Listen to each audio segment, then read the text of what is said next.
మునుపెన్నడూ చూడని పరిస్థితులు విజయవాడలో కనిపిస్తున్నాయి. వర్ష బీభత్సం అక్కడ కనిపిస్తోంది. కబేలా కాలనీ ఇప్పుడు జల దిగ్బంధంలో ఉంది. విజయవాడలోని కబేలా కాలనీ పరిస్థితి దయనీయంగా ఉంది. ప్రధాన రహదారులన్నీ చెరువుల్లా మారిపోయాయి.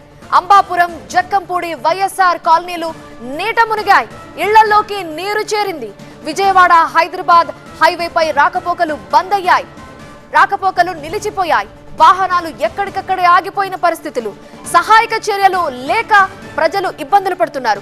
సురక్షిత ప్రాంతాలకి తరలించాలంటూ వారు ఆందోళన చేస్తున్నారు.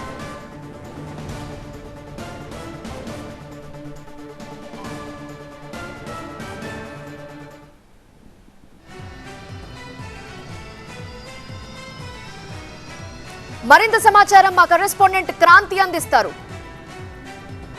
బెజవాడ మొత్తం జల దిగ్బంధంలో ఉంది. ప్రజెంట్ నేను విజయవాడలో ఉన్నటువంటి ప్రధాన రహదారి కబేలా దగ్గర ఉన్నాను. మొత్తం విజయవాడ హైవే మీదుగా వెళ్ళేటటువంటి వాహనాలన్నిటికీ కూడా దారి లేక అల్లాడుతున్నటువంటి పరిస్థితి. మొత్తం ఎక్కడికక్కడ జల దిగ్బంధంలో ఉన్నటువంటి రోడ్లతో ట్రాఫిక్ తీవ్ర అంతరాయం ఏర్పడుతుంది. వాస్తవానికి చెప్పాలంటే అసలు వెళ్ళడానికి దారి లేదు. కేవలం పడవల మీద మాత్రమే వెళ్ళగలిగేటటువంటి పరిస్థితి.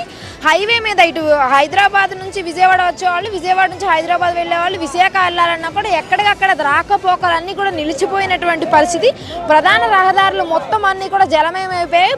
పొంగి పొరులుతున్నటువంటి బుడమేరు వరద ప్రవాహానికి విజయవాడ మొత్తం కూడా జలమయమైపోయింది. మొత్తం అంబాపురం నుంచి జక్కంపూడి, వైఎస్ఆర్ కాలనీ, కబేలా, రాజీవ్ నగర్, కండ్రిక లాంటి ప్రాంతాలన్నీ కూడా చెరువులను తలపిస్తూ ఉన్నాయి. ఇప్పటికే ప్రధాన రహదారులు NH-16 దగ్గర మెయిన్ రోడ్స్ మొత్తం కూడా క్లోజ్ అయిపోయాయి. ఇప్పటికే లారీ డ్రైవర్స్ అందరూ కూడా ఎటు వెళ్ళలేక అవస్థలు పడుతున్నారు. కొంతమంది మనతో పాటు ఉన్నారు, మాట్లాడదాం. సార్ చెప్పండి, ఎక్కడి నుంచి వస్తున్నారు? మాది విజయవాడనమ్మా. ఇక్కడే ఏంటి పరిస్థితి? బుడమరి వాటర్ అంతా ఇటు వస్తుంది. దానివల్ల బళ్ళు కూడా ఎటు వెళ్ళట్లా. ఇప్పుడు గ్యాస్ డెలివరీ చేయడానికి కూడా లేదు. అన్ని హౌస్లోకి మొత్తం వెళ్ళిపోయినాయి. తినడానికి తిండి లేదు ప్రస్తుతానికి. అధికారులు ఎవరు రాలేదమ్మా. నేను రాత్రి మాత్రం వీళ్ళు శ్రీనివాస్ చౌదరి గారి తాలూకు వాళ్ళు వచ్చి పంచారు, భోజనాలు అవి పంచారు. అంతే. పరిస్థితి ఎట్లా ఉంది మరి? అసలు వాటర్ పెరుగుతుందమ్మా. పొద్దున్నుంచి 2 అడుగులు పెరిగింది. రాత్రి తగ్గింది కానీ 4 గంటల దాకా మళ్ళీ 5 గంటల పెరిగింది. బుడమేరు వంతెన తెగటం వల్ల, కాలువ తెగటం వల్ల బాగా ఫ్లోటింగ్ పెరిగిపోతుంది. అది సో అయితే మనం చూడొచ్చు, దాదాపు ఇక్కడ మోకాళ్ళ లోతు కంటే కూడా ఎక్కువగానే వరద ఉంది. బోట్ల పైన వెళ్ళి రెస్క్యూ చేస్తే తప్ప వాళ్ళని సురక్షిత ప్రాంతాలకు తరలించేటటువంటి అవకాశం లేదు.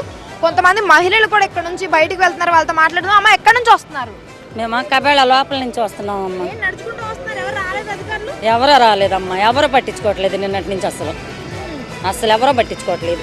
ఎంతవరకు వాటర్ వచ్చేసినాయి? ఎంతవరకు మనుషులు ఇక్కడ వరకు వచ్చేసినాయి. అక్కడ మా ఏరియాలో ఇళ్లలోకి నీళ్ళు వచ్చేసినాయి. అందుకే కొండ మీదకి వెళ్ళిపోతున్నాం.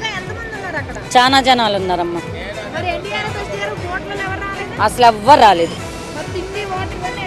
అవన్నీ ఎట్లా అంటే నిన్నటి నుంచి అలాగే బాధపడి ఇగో ఇప్పుడు కొనుక్కొని వెళ్తున్నాం. సో ఇది పరిస్థితి. మొత్తం మనం మెయిన్ రోడ్ మీద ఉన్నాం. ఇక్కడ నుంచి లోపలికి వెళ్తే కనుక పీకల్లోతు వరకు కూడా జలమయమైపోయినటువంటి పరిస్థితి. ఇవన్నీ కూడా మొత్తం కాలనీస్లోకి వెళ్ళేటటువంటి రోడ్లు. సో దీనికి కనెక్టెడ్గా ఉన్నటువంటి రోడ్లన్నీ కూడా జలమయమైపోయి ట్రాన్స్పోర్ట్కి తీవ్ర అంతరాయం ఏర్పడింది. ఎవరికన్నా ఎమర్జెన్సీ అయ్యి హాస్పిటల్కి వెళ్ళాలన్నా కూడా బయటికి వెళ్ళలేనటువంటి పరిస్థితిలో ఉన్నారు. మొత్తం బుడమేరు నుంచి పొంగి పొరులుతున్నటువంటి వరద ఏదైతే ఉందో అదంతా కూడా బెజవాడని ముంచేసింది. వరద ప్రవాహం పెరిగితే కనుక మరింత దారుణమైనటువంటి పరిస్థితులు బెజవాడలో చూడాల్సి వస్తుంది. కెమెరా పర్సన్ అశోక్తో క్రాంతి, TV9 విజయవాడ నుంచి.